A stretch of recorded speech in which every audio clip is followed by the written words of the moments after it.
നമസ്കാരം. തിരുവനന്തപുരം വെഞ്ഞാറമൂട് കൂട്ടക്കൊലക്കേസിൽ പുതിയ റിപ്പോർട്ട് പുറത്തു വരുമ്പോൾ നാട്ടുകാരും വീട്ടുകാരും ഒരേ അന്താളിപ്പിലും ആശ്വാസത്തിലുമാണ്. പ്രതി അഫാൻ 2 പേരെ കൂടി കൊല്ലാൻ പദ്ധതി ഇട്ടിരുന്നുവെന്നാണ് വന്നിരിക്കുന്ന റിപ്പോർട്ട്. അഫാന്റെ കൊലപ്പട്ടികയിൽ 8 പേരുണ്ടായിരുന്നു. തട്ടത്തുമലയിൽ താമസിക്കുന്ന ഉറ്റ ബന്ധുക്കളായ അമ്മയെയും മകളെയുമാണ് കൊല്ലാൻ പദ്ധതിയിട്ടതെന്നാണ് അഫാന്റെ മൊഴി. ആശുപത്രിയിൽ അഫാനെ സന്ദർശിച്ച മാനസികാരോഗ്യ വിദഗ്ധനോടാണ് ഇക്കാര്യം വെളിപ്പെടുത്തിയത്. 5 ലക്ഷം രൂപ കടം ചോദിച്ചിരുന്നെന്നും ഇത് നൽകാത്തതിൽ അവരോട് പക തോന്നിയെന്നുമാണ് അഫാന്റെ മൊഴി.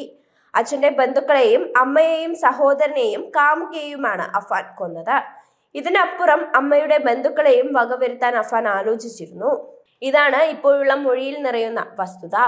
മുത്തശ്ശി, പിതൃസഹോദരൻ ലത്തീഫിന്റെ ഭാര്യ, പെൺ സുഹൃത്ത് ഫർസാന, ഇളയ സഹോദരൻ അഫ്സാൻ, മാതാവ് ഷെമീന എന്നിവരെ കൊലപ്പെടുത്തിയതിനു ശേഷം തട്ടത്തുമലയിലെത്തി മറ്റു 2 പേരെ കൂടി വകവരുത്താനായിരുന്നു പദ്ധതി.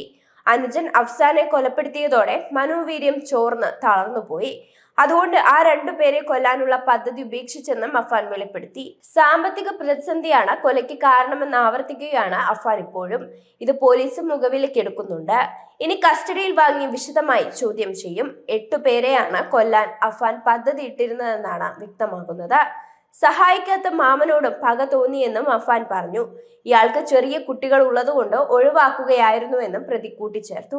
അമ്മയെയും ഉൾപ്പെടുത്തി 8 പേരെ കൊലപ്പെടുത്തി പ്രതികാരം പൂർത്തിയാക്കാൻ അഫാന് കഴിഞ്ഞില്ലെന്നതാണ് വസ്തുത.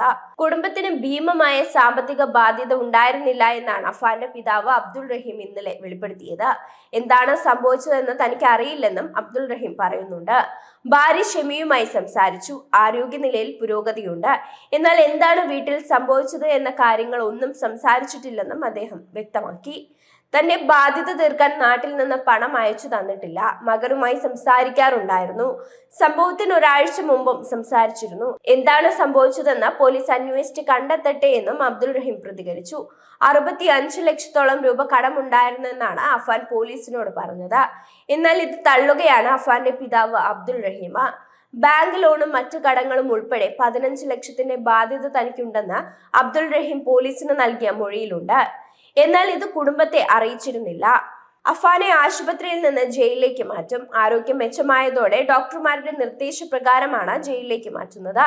മുത്തശ്ശിയെ കൊലപ്പെടുത്തിയ സംഭവത്തിൽ പോലീസ് രജിസ്റ്റർ ചെയ്ത കേസിലാണ് അറസ്റ്റ് രേഖപ്പെടുത്തിയിട്ടുള്ളത്. മജിസ്ട്രേറ്റ് ആശുപത്രിയിലെത്തി അഫാനെ റിമാൻഡ് ചെയ്തിരുന്നു. ബാക്കിയുള്ള കേസിലും അറസ്റ്റ് രേഖപ്പെടുത്തും. വിവിധ പോലീസ് സ്റ്റേഷൻ പരിധിയിലാണ് കേസുകൾ എന്നതുകൊണ്ടാണ് വിവിധ FIRകൾ പോലീസ് ഇട്ടത്. അതേസമയം മകൻ ആക്രമിച്ചത് മറച്ചുവെച്ച് അഫാന്റെ ഉമ്മ ഷെമിയും മജിസ്ട്രേറ്റ് മുന്നിൽ മൊഴി നൽകിയിട്ടുണ്ട്. കട്ടിലിൽ നിന്ന് വീണ് പരിക്കേറ്റതെന്നാണ് മൊഴിയിൽ ആവർത്തിക്കുന്നത്.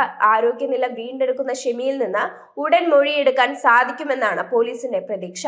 ഇതുവരെയും ഇളയ മകന്റെ മരണമടക്കം ഷെമി അറിഞ്ഞിട്ടില്ല.